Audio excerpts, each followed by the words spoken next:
The difference between someone worth $50,000 and someone worth $500,000 is almost never income. It is a sequence. A specific mathematical sequence that almost nobody is taught, and by the time most people figure it out, they have already lost a decade. Net worth is not what you earn. It is what you keep, what that kept money earns, and how long you let it compound without touching it. Those three variables, in that order, determine almost everything.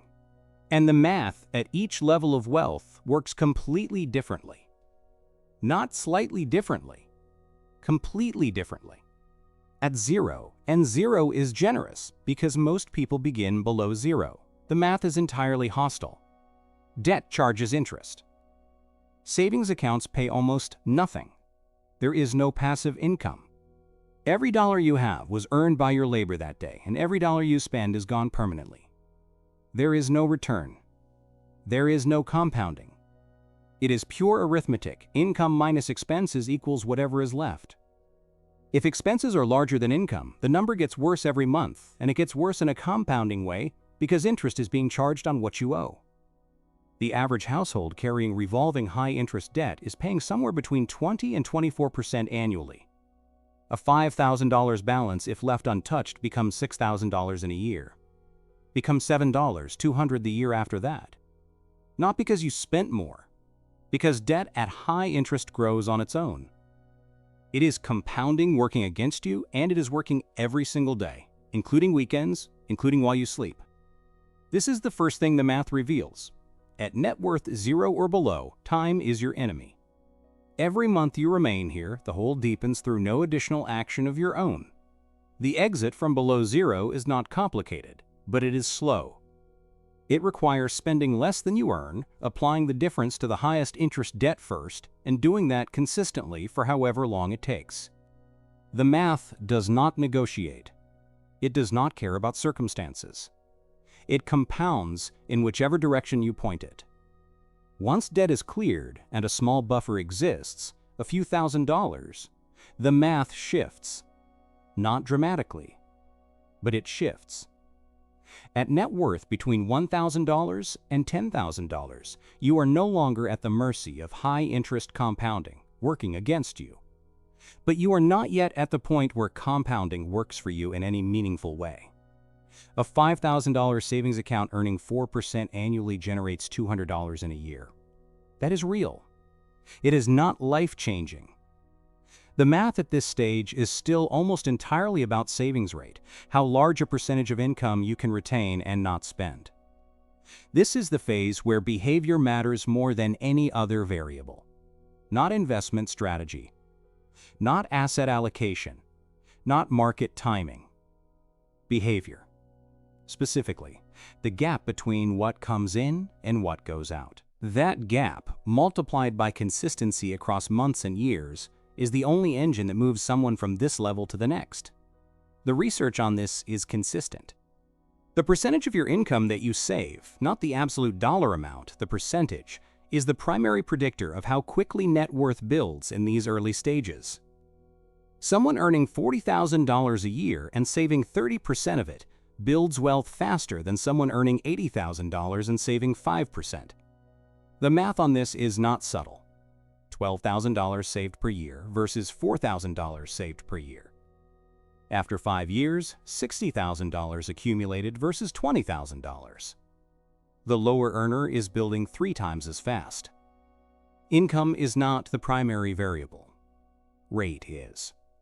Reaching $10,000 is the first real checkpoint. It proves the system works. The behavior can produce accumulation. From $10,000, the next target is $100,000. And this is where something important happens, both psychologically and mathematically. $100,000 is widely considered the hardest milestone to reach. Not because of what comes after it, but because of what does not happen during the climb to it. Between $10,000 and $100,000, compounding is real but modest. A $50,000 portfolio growing at 7% annually earns $3,500 in a year.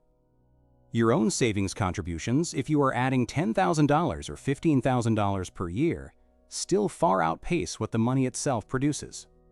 You are doing most of the heavy lifting. Every dollar in the account got there because you chose not to spend it. This is the grind phase. The market is helping, but it is not leading. You are. At $100,000, something begins to shift. At 7% annual return, $100,000 generates $7,000 in a year without a single additional contribution. That is meaningful. It is not enough to live on, but it begins to matter. More importantly, it signals the beginning of a new phase, one where the money itself is becoming a genuine contributor to its own growth. The math of compound interest has a specific quality that makes $100,000 a real inflection point. Returns begin compounding on returns, not just on the original principal, but on every prior year of accumulated gains. A $100,000 account at 7% annual return with no additional contributions. After 10 years, approximately $197,000. The account nearly doubled without adding a cent. After 20 years, approximately $387,000. After 30 years, approximately $761,000. If contributions continue alongside that compounding, the trajectory becomes substantially steeper. But the core point stands. At $100,000, the money begins doing a meaningful portion of the work. Not all of it. A meaningful portion. Between $100,000 and $500,000, the math changes character again. Savings contributions remain important, but the returns on the existing portfolio are now producing a number that shows up clearly. A $300,000 portfolio at 7% annual return generates $21,000 in a year. In many economies, that is roughly what a full-time worker earns in annual take-home pay. The portfolio is earning like a part-time employee without clocking in, without benefits negotiations, without performance reviews. What changes behavior at this stage is not the math itself, but the psychology of watching the number move. Behavioral economics research consistently shows that as abstract goals become concrete through visible progress, commitment to continued saving strengthens. People who reach $300,000 often report that the portfolio growing on its own creates a reinforcing loop. Lifestyle inflation feels less necessary, the goal feels closer, and the momentum becomes self-sustaining. The flip side is equally real. Lifestyle inflation is the primary killer of net worth during this accumulation phase. Someone building toward $500,000 who increases monthly spending by $1,000, a nicer apartment, a leased vehicle, better restaurants, has just redirected $1,000 per month away from accumulation. That $1,000 per month, invested at 7% over 20 years, would have grown to approximately $520,000. Every lifestyle upgrade at this stage costs not just its face value, it costs its compounded future value. The math on this is not a rhetorical point. It is a literal one. $500,000 is where the math starts to feel qualitatively different. At 7% annual return, a $500,000 portfolio generates $35,000 in a year. In lower-cost environments globally, that approaches a modest cost of living.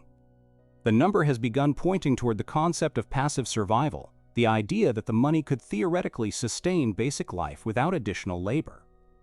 It cannot do it reliably yet, but the direction is visible for the first time. The widely cited research on sustainable withdrawal rates, drawn from decades of historical portfolio data, suggests that withdrawing 4% annually from a diversified portfolio has historically sustained that portfolio over a 30-year period with a very high success rate across most historical market conditions. At $500,000, a 4% withdrawal is $20,000 per year. Real but insufficient for most people's actual costs. The number is moving in the right direction. It has not yet arrived. At $1 million, that withdrawal becomes $40,000 annually. Still modest in high-cost environments. Genuinely sufficient in lower-cost ones. The $1 million threshold is where the 4% framework becomes a real planning tool rather than an abstraction. $1 million invested at 7% average annual return generates $70,000 in a year. If a person's annual spending is below $70,000, the portfolio is growing faster than it is being drawn down, without any additional work, without any additional contribution. The portfolio is now producing more than a median household income in many developed economies, entirely on its own motion. This is the point where the relationship with money changes fundamentally. Below $1 million, you are accumulating, adding to the pile. Above it, the pile begins sustaining itself, and in normal conditions, fighting for you. The math is no longer primarily about how much you save per month. It shifts toward how you allocate what already exists: asset classes, tax treatment, withdrawal sequencing, how volatility interacts with your specific drawdown timeline. But the $1 million milestone also reveals something uncomfortable. Inflation is now the primary structural threat. At $1 million, if a portfolio returns 7% but inflation runs at 3%, the real return is approximately 4%. That is $40,000 in inflation-adjusted purchasing power annually, which means the 4% withdrawal rule and the real return after inflation converge at roughly the same number for a specific reason. The research behind the 4% withdrawal rate was built on real historical returns net of inflation. The rule holds in real terms, not just nominal ones. Withdrawing 4% from a $1 million portfolio has historically not destroyed that portfolio because the remaining capital kept pace with inflation through continued investment returns. Moving from $1 million to $3 million does not require a fundamentally different strategy so much as it requires the same strategy to continue running over a longer period.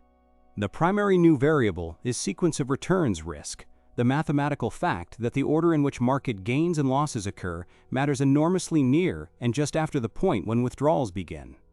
A market decline of 30% in the first year of retirement, followed by recovery, is mathematically far more damaging than the same decline occurring in year 15. The money withdrawn during the down period does not recover when the market does. It is permanently gone. This is not a theoretical risk. It is arithmetic. And it is why people with significant portfolios do not concentrate in a single asset class. Not because they are sophisticated, but because the math of sequence risk makes concentration dangerous at this stage. At $3 million, the 4% withdrawal rule produces $120,000 annually. In most cost environments globally, that represents genuine comfort, not excess. Comfort, mathematically sustained by historical data across multiple market cycles. At this level, the conversation about money shifts from growth maximization to preservation with moderate growth. The goal is no longer to make the number as large as possible. It is to make it last longer than the person does, with some probability of transferring what remains.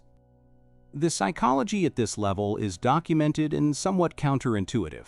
Research on high net worth individuals consistently shows that the threshold where people report feeling genuinely financially secure, where money anxiety effectively diminishes, is typically 2 to 3 times whatever number they imagined would feel like enough. People who once believed $1 million would feel like security often report that the reduction in financial anxiety happens somewhere between $2 million and $3 million. This hedonic adaptation is well documented in the literature on wealth and subjective well-being. Knowing it does not change the math, but it explains why accumulation frequently continues past the point the math strictly requires. Between $3 million and $10 million, the mechanisms are primarily about structural efficiency rather than savings behavior.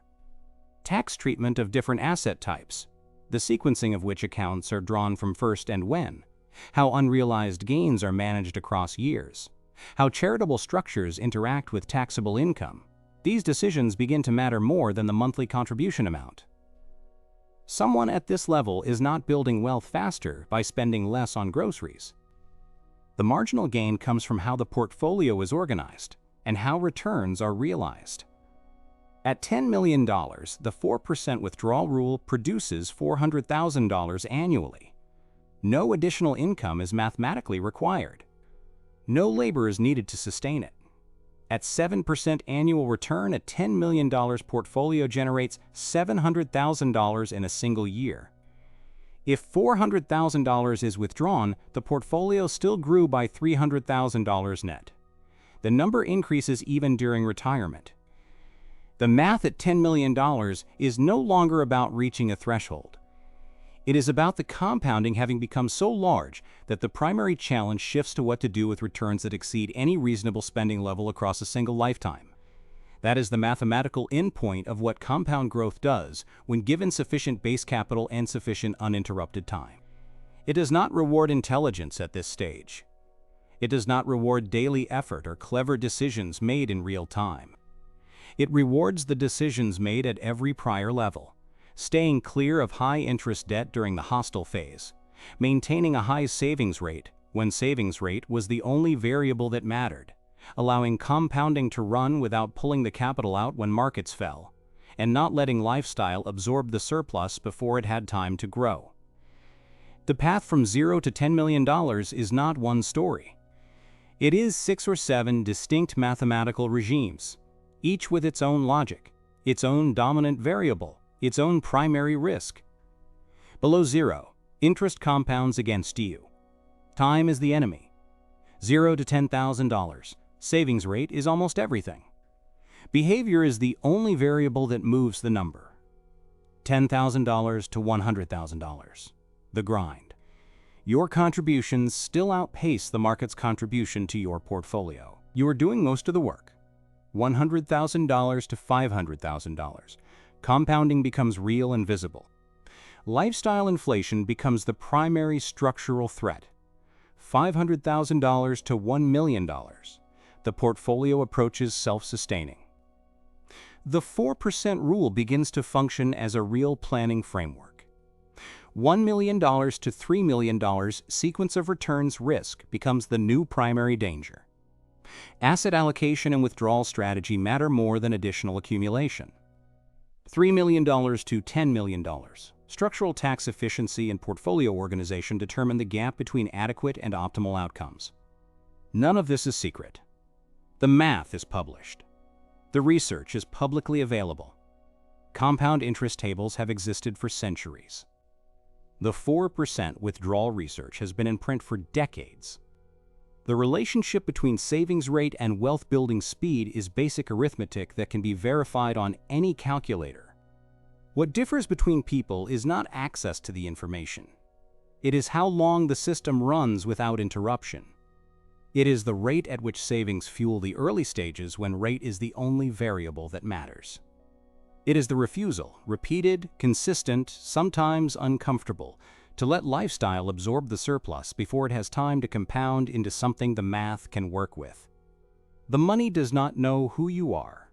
It compounds at the same rate for everyone who lets it run. That is the only thing the math has ever been trying to say. If this kind of breakdown is useful to you, subscribe. There is more of it coming.